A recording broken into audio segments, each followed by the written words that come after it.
Welcome to the Authentic Deb podcast. I'm Debbie, and I'm your host for all things authentic.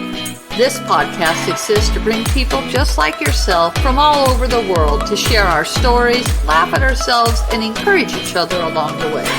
Get ready to laugh, cry, and be empowered, but most of all to be you, because being you is enough. All right, so I'm going to start recording about the live I did yesterday, and I was talking about judgment, perception, and I started to talk to at the end about a poem I wrote quite a while ago called I Saw Jesus.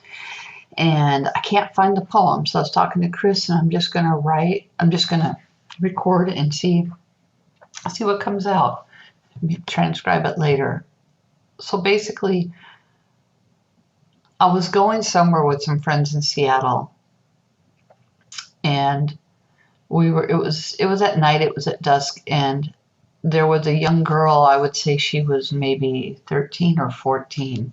She had long brown hair and big eyes on eyes, and she very softly asked us if we had like some money or $1. And especially at that point in my life, even though I was a Christian, I wasn't good making eye contact or anything. And so I just kind of shrugged no and really didn't take the time to see the person. I think that's the main thing. I didn't take any time to see the person. And I just shrugged off my way and kept going. And the Holy Spirit immediately, like I felt that conviction immediately. But I also didn't turn around. And I wonder how many times we feel that tug in our spirit to turn around or to stop, and we just keep going, maybe because of our own fear, maybe because we think we're too busy, maybe we have judgments about giving people money on the street or whatever it is. But I didn't follow through with the tug, and it kind of haunted me. And I went about my business that night, and I felt like that was a child on the street. Why couldn't you turn around? Why couldn't you stop? It's not even about giving money. Why couldn't you stop? Why couldn't you make eye contact? I mean, I saw her eyes, so obviously I made some contact, but why was you getting to your destination more important than the human element?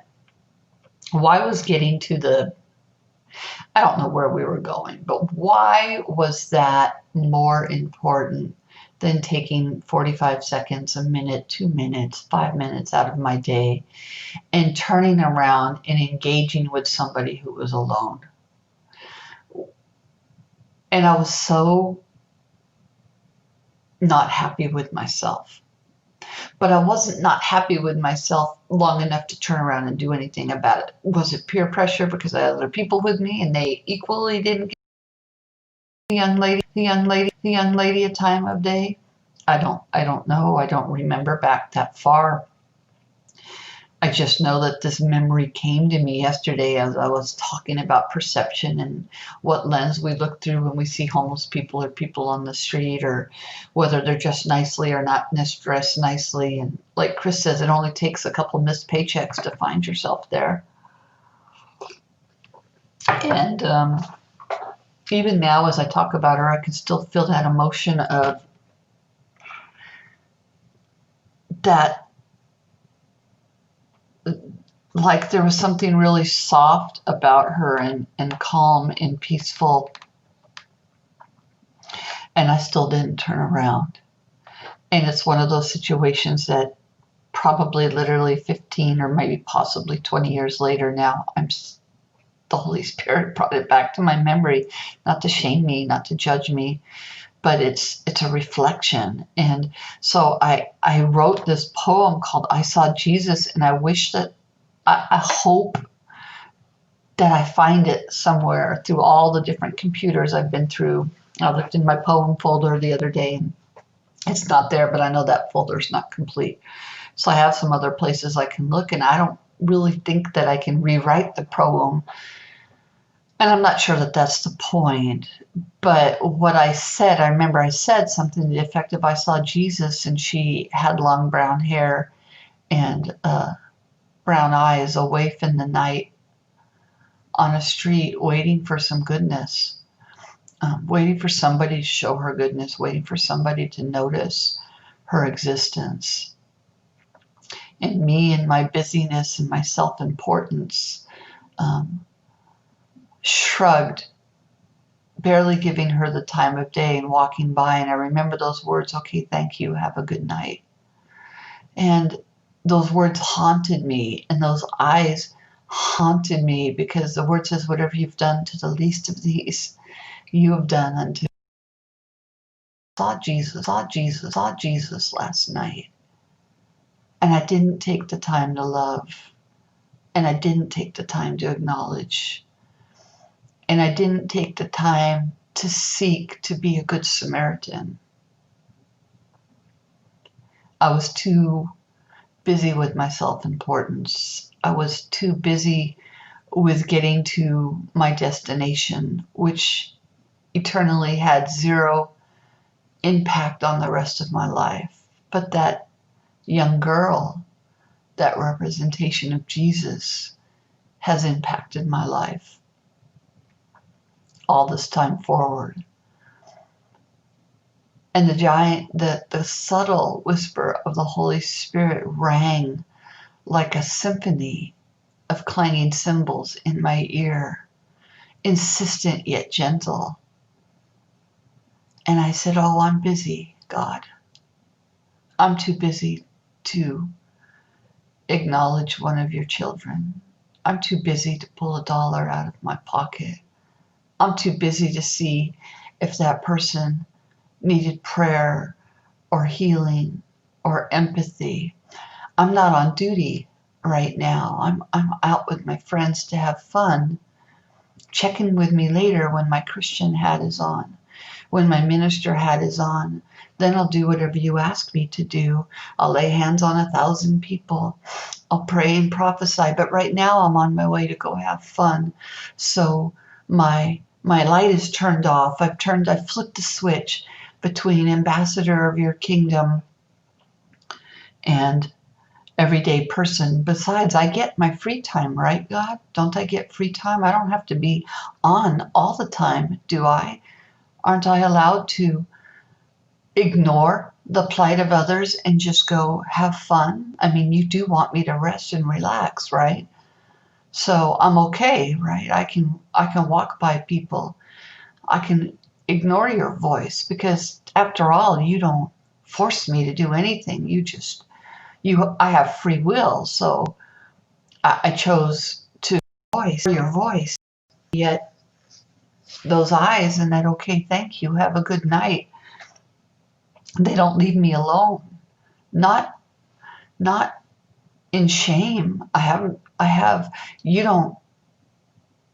don't teach me for me to be full of shame, but yet the lesson that I learned that night has never left, and it changed me. And I would like to say that I have met every person with a smile and a thought in my eyes to engage, but that wouldn't be true. But yet I know after that night, after seeing Jesus on the street, whatever you do unto the least of these, you've done unto me, that I've never looked at that the same, that I try to look through what my eyes are seeing and how culture is telling me I should translate that, and look into the heart of the Father and what you see, which is a person that for whatever reason, whether of their own doing or not, doesn't even make a difference, because you don't decide your goodness on me whether or not I made all the right decisions. Your goodness over our life has nothing to do with whether we made all the right decisions or not. So how can I place that judgment on somebody else?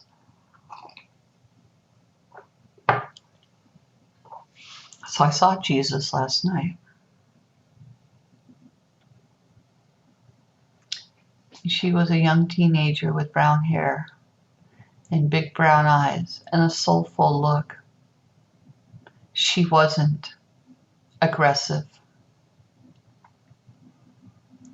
She wasn't trying to con anybody, but she was just a waif in the night, and I walked right by, too busy with my life, too self-absorbed with my life, too self-important, trying to take me time rather than we time, because we time would have turned around and said, how can I help you?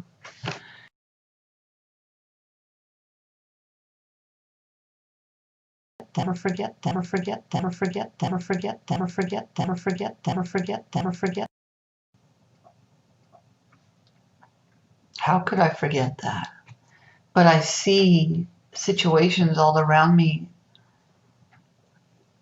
All you have to do is drive down the street, and there are people with their signs asking for money, needing help. Are all of them on the level? Probably not. But again, is that my job to judge? No. And whether I give money or not, can I say a prayer? Can I make eye contact?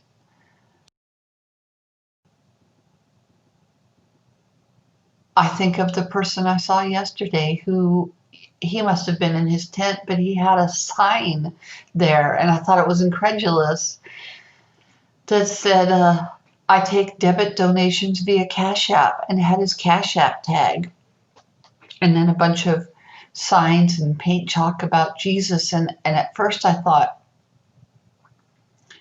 I found myself in that place of judgment, and maybe that's why this poem and these other stories of how I've judged in the past have all come to my recollection today. I almost took a sign with my phone, and I realized if I would have taken a picture with my phone, it would have been so I could post it on Facebook and say, look at this. And then that would have put me in the place of judgment. It wouldn't have been, look at this, how ingenious, as my friend Chris said, how ingenious. It would have been to mock and to judge. And so yesterday, I heard the Holy Spirit again. And in this time, instead of saying, turn around, the Holy Spirit said, don't take that picture. Don't you dare judge. Don't you do it. And so I didn't. Because 20 years ago, I saw Jesus and I walked on by, not even barely acknowledging. Yesterday, I saw Jesus, or at least I saw his sign, with clear directions on how monetarily I could help him. I didn't see Jesus. I think he was in a tent, but his sign was there, because there's always a sign and there's always a guidepost. And I didn't send any money to the Cash App address either. For one, I think I was too busy judging the sign and listening to the Holy Spirit tell me to put my judgments aside. And maybe I will someday put in the tagline. I don't even remember the Cash App thing. I'd have to go back and find the sign. Maybe I go back and find out the story behind the sign. As a woman in today's world, that doesn't always feel safe, just to walk up to a total stranger and say, what's your story? There is some wisdom in that. Houston is a rough area, just like most places. However, I drive that way all the time. And I have a million excuses why I can't find out the story. Well, I'm at a red light. I don't want to hold up traffic. There's really nowhere to park, and there's not, to go talk. So I have a lot of reasons. But see, I think in this world, and one thing the Lord has been showing me is that there's many, many ways to engage. Just like this gentleman was like, hey, he recognizes, or maybe that was a lady, that not everybody has $1 on them, but if they're so inclined, they can remember a Cash App tag. And what's wrong with that? There's nothing wrong with that. If I choose to give, then I give freely. So the more I think about it, whatever that person's story is, it's their story. It's not my story to judge. It's my only responsibility is to listen to the voice of the Lord. And realistically, I don't think we're called to give $5, $10, $1 to every person we meet on the street, or we wouldn't be able to pay our own bills, because that's how many they are, which leads to a bigger issue that I don't know how to solve. But I know the one thing I can solve is engaging in the human element, is leaving my light on. Jesus didn't say I get to flip the switch of my Christianity. So I saw Jesus last night, and I walked by her. Granted, it was 20 years ago, and I pray that she's doing well. And I saw a sign from Jesus yesterday with an address on how to Cash App them. I didn't take a picture of the sign because I knew my heart wasn't right of what I would do with it.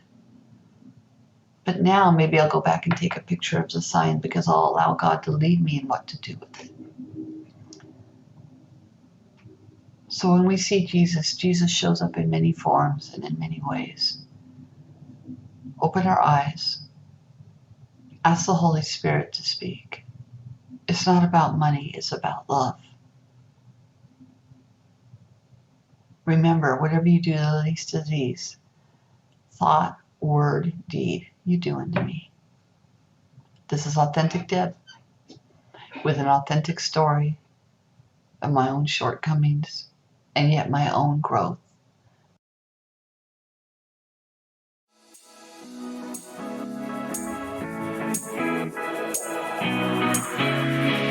Thanks for listening to this episode of the Authentic Deb podcast. Make sure to subscribe to the podcast and connect with me at AuthenticDeb.com. There you can book a session with me and request to be a guest on the show. So until next time, this is Authentic Deb signing out. And remember, be you, because being you is enough.